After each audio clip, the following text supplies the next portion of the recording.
నర్మెటకి రాష్ట్ర ముఖ్యమంత్రి గారు వచ్చి ఈ జిల్లాలో అభివృద్ధి కార్యక్రమాలు పెండింగ్ లో ఉన్నటువంటి పనులు నర్మెటలో ఆయిల్ ఫామ్ ఫ్యాక్టరీ ప్రారంభోత్సవానికి వచ్చినప్పుడు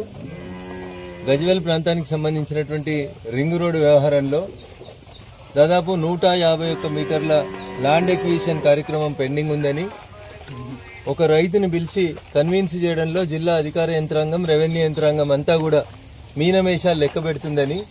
ముఖ్యమంత్రి గారి దృష్టికి విషయాన్ని తీసుకెళ్లినప్పుడు సాధ్యమైనంత త్వరగా గజ్వేల్ రింగ్ రోడ్ సమస్యను పరిష్కరిస్తామని చెప్పి ఆ రోజు ముఖ్యమంత్రి గారు వేదిక మీద నుంచి నాకు మాట ఇవ్వడం జరిగింది. దాంట్లో భాగంగా అసలు సమస్య ఎక్కడుంది, రైతులు ఎవరు, వారికి ఉన్నటువంటి ఇబ్బంది ఏందనేది కనుక్కోవడానికి ఈరోజు రింగ్ రోడ్డు నిర్మాణ స్థలం ఆగిపోయినటువంటి ప్రదేశానికి వచ్చి స్థానిక మా నాయకులందరితో కలిసి ఆ స్థలాన్ని పరిశీలించడం జరిగింది. ఒకరే ఒక రైతు గౌరవనీయులు రామచంద్రం గారికి సంబంధించినటువంటి కొంత భూమి విషయంలో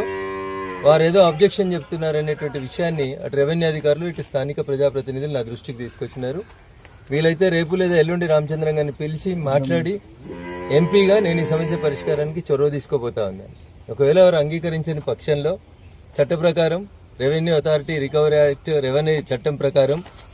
సెక్షన్ 123 గతంలో ఎట్లయితే ల్యాండ్ ఎక్విజిషన్ ఈ జిల్లాలో ప్రాజెక్టులు కట్టినప్పుడు ఇతర రోడ్లు నిర్మాణం చేసినప్పుడు రెవెన్యూ యంత్రాంగం భూమి ఏ రకంగా తీసుకుందో రేపు రామచంద్రం గారి విషయం లోపల కూడా ఒకవేళ వీరి సంప్రదింపులకి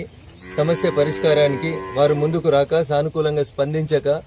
ఒకవేళ వారి సమస్య పరిష్కారం కోసం ముందడుగు వేయని పక్షంలో రెవెన్యూ యంత్రాంగానికి కలెక్టర్ గారి దృష్టికి తీసుకెళ్లి స్పష్టమైనటువంటి ఆదేశాలు ఇచ్చి రెవెన్యూ చట్టం ప్రకారం